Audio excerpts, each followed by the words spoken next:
You load into a game, and within the very first minutes, it already feels like you're inside its world because the atmosphere completely pulls you in. In this video, we're going to talk about 20 games with atmospheres so immersive they'll completely absorb you. So, if you're ready, let's get started.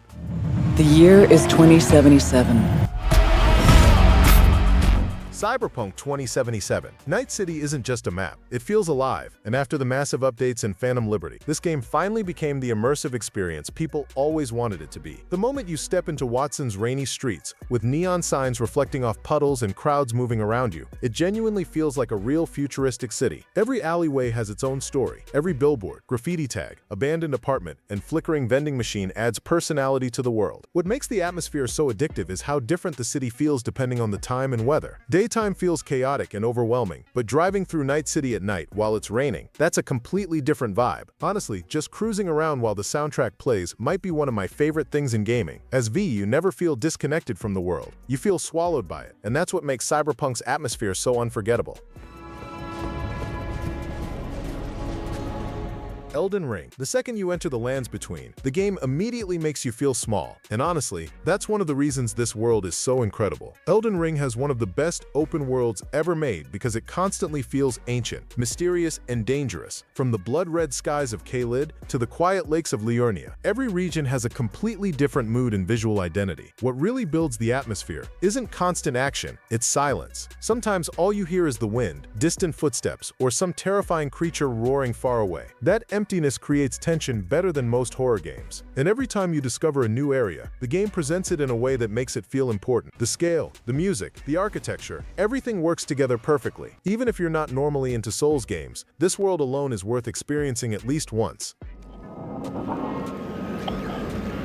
Honestly, you can't make a video about atmosphere in gaming without mentioning Silent Hill 2. This game is basically atmosphere turned into a playable experience. After receiving a letter from his dead wife, James Sunderland travels to the fog-covered town of Silent Hill, and the game immediately traps you in this heavy feeling of guilt, grief, and psychological horror. The crazy part is that you almost don't want the fog to disappear, because the mystery is what makes the town so terrifying and fascinating at the same time. Every monster design represents something psychological. Every sound feels uncomfortable on purpose. Even walking through empty hallways feels stressful. The remake modernized everything visually, while still keeping the soul of the original alive. The lighting, fog effects, and sound design are honestly unbelievable. This isn't just a horror game, it's one of the most emotionally disturbing atmospheres ever created in gaming.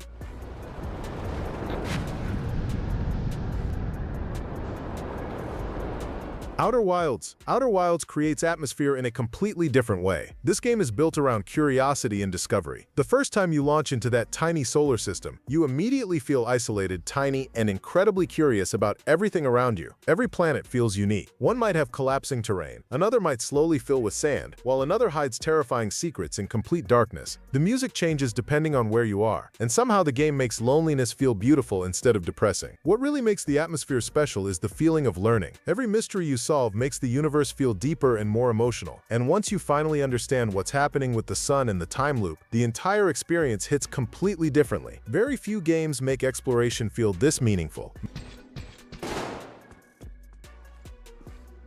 Wow.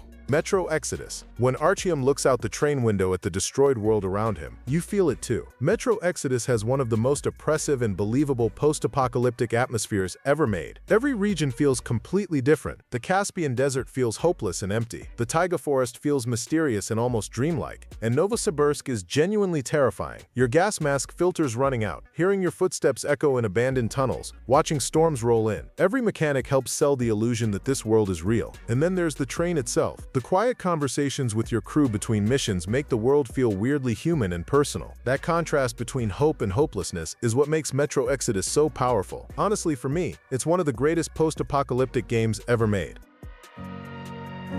Death Stranding. I know this sounds crazy, but Death Stranding might honestly have Hideo Kojima's best atmosphere ever, maybe even better than Metal Gear. This world feels completely abandoned. The landscapes are huge, empty, and strangely beautiful. You hear the wind, your footsteps, your equipment rattling, and then suddenly a low roar song starts playing at the perfect moment while you're crossing mountains alone. Few games understand timing like this one. The BT encounters are terrifying, mostly because of how quiet everything becomes. And somehow, despite the loneliness, the game constantly reminds you that other players exist through bridges, ladders, and structures left behind. That small feeling of connection is honestly genius. No game has ever made simply walking from one place to another feel this emotional or satisfying. Firewatch. Firewatch proves you don't need giant open worlds or crazy graphics to create an unforgettable atmosphere. You spend the summer alone in the Wyoming wilderness working as a fire lookout, and somehow this simple setup becomes completely absorbing. A huge part of that comes from Delilah, the woman you talk to over the radio. The chemistry between the two characters feels natural, funny, awkward, and sometimes surprisingly emotional. Walking through forests during sunset while the soundtrack quietly fades in creates this strange, peaceful feeling that's hard to explain. The cel-shaded visuals don't try to look realistic, they try to feel emotional, and they absolutely succeed. Morning fog, nighttime silence, distant animal sounds. Everything about this game feels personal. And before the game even ends, you realize you don't really want to leave this forest behind. S.T.A.L.K.E.R 2, Heart of Chornobyl. The moment you step into the Chornobyl exclusion zone, you realize this world doesn't feel scripted, it feels alive. And honestly, that's what makes S.T.A.L.K.E.R 2 so terrifyingly immersive. This isn't just a survival game where you collect loot and shoot enemies. The zone itself feels like the real enemy. Emissions can suddenly light up the sky and force you to panic search for shelter before everything around you dies. Anomalies sit silently in the environment, waiting to erase you in seconds. And once nighttime hits, the darkness becomes genuinely oppressive. Abandoned Soviet buildings, rusty playgrounds, broken fountains, muddy roads, and random stalkers sitting around campfires telling stories make the world feel weirdly believable. Sometimes you'll just stop moving and listen to the wind, distant gunshots, or crackling fire sounds. Unreal Engine 5 pushes the atmosphere even further with insane fog effects, realistic lighting, and detailed environments that make the exclusion zone look both beautiful and horrifying at the same time. Few games make you feel this uncomfortable in the best possible way.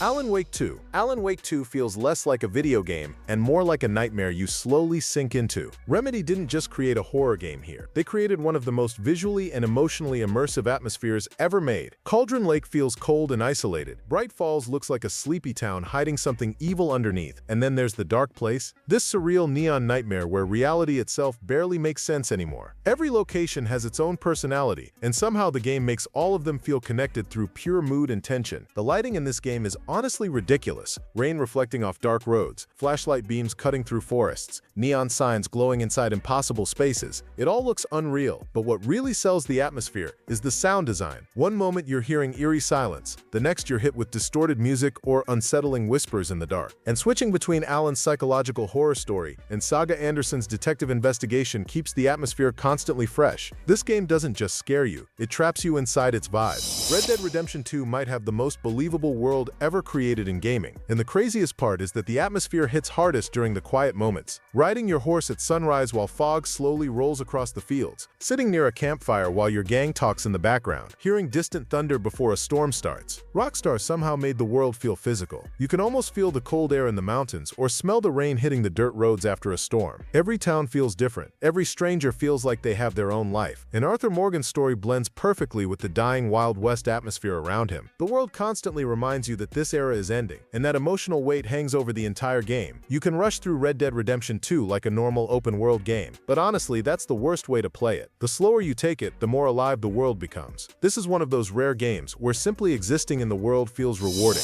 SOMA. SOMA doesn't rely on jump scares to create fear. Instead, it slowly gets inside your head and stays there long after the game ends. Deep underwater research stations already feel creepy enough, but SOMA turns that isolation into something existential. Walking through the empty halls of Pathos 2, hearing metal creak under the pressure of the ocean, you slowly realize the monsters aren't the scariest part of the game. The real horror comes from the questions it asks about consciousness, identity, and what it actually means to be human. Every audio log, every abandoned room, every broken robot tells part of the story. And the ambient sound design is unbelievable. Water dripping onto metal surfaces, distant machinery humming somewhere in the darkness, total silence suddenly interrupted by strange noises. The game constantly creates tension without needing constant action. And honestly, when SOMA ends, you probably won't be thinking about the horror. You'll be sitting there questioning existence itself. Shadow of the Colossus. Most games fill their worlds with non-stop action and noise. Shadow of the Colossus does the exact opposite, and that's what makes its atmosphere unforgettable. You play as Wander, traveling across a massive empty land with almost nobody around except your horse, Aggro. There are no crowded cities, no endless dialogue, no distractions, just silence, wind, ruins, and loneliness. And somehow Somehow that emptiness makes the world feel bigger than almost any open-world game. Then suddenly, you find a Colossus, and the scale completely changes everything. Watching this tiny human climb onto creatures the size of mountains still feels incredible, even today. The music slowly builds during those fights, turning every battle into something emotional instead of just exciting. And as the game goes on, you start questioning whether what you're doing is actually right. The atmosphere quietly makes you feel guilt without ever directly telling you to. Even years later, very few games feel this artistic, lonely, and haunting all at once. If you've never played Hogwarts Legacy, let me explain it like this. This game feels like stepping directly into a fantasy world you genuinely don't want to leave. The atmosphere here is honestly kind of insane. Walking through Hogwarts Castle for the first time feels magical in the most literal way possible. Every hallway, staircase, hidden room, and secret passage has its own personality. You're constantly discovering something new. What really sells the world is how alive everything feels. Seasons change naturally. Rain hits the castle windows, while students wander the halls talking to each other, and magical creatures roam freely outside the school grounds. Flying across the map on a broom at night while the castle glows in the distance is one of those gaming moments that just sticks with you. And honestly, some of the best moments are the quiet ones. Sitting alone in the library late at night, hearing the fireplace crackle, or exploring forbidden areas while everyone else is asleep makes the world feel weirdly cozy and immersive at the same time. Even if you're not a huge Harry Potter fan, the atmosphere alone makes this world worth experiencing. Fallout 4 mixes destruction with this weird retro-futuristic beauty that somehow works perfectly. The Commonwealth is full of ruined highways, collapsed buildings, abandoned diners, and old neon signs that still flicker at night while 1950s music plays through your radio. And that contrast creates such a memorable vibe. Everywhere you go feels like you're exploring the remains of a world that people once genuinely lived in. One of the strongest moments in the entire game is leaving Vault 111 for the first time. The sunlight hits your eyes, the ruined world opens up in front of you, and suddenly you realize how massive and lonely everything feels. That moment alone perfectly captures the game's atmosphere. And honestly, the environmental storytelling is still Bethesda at its best. Random skeletons sitting in diners, abandoned family homes, ruined grocery stores, every location quietly tells its own story without needing cutscenes. Plus, the modding community has pushed the visuals and atmosphere even further over the years, making the Commonwealth feel even more immersive today.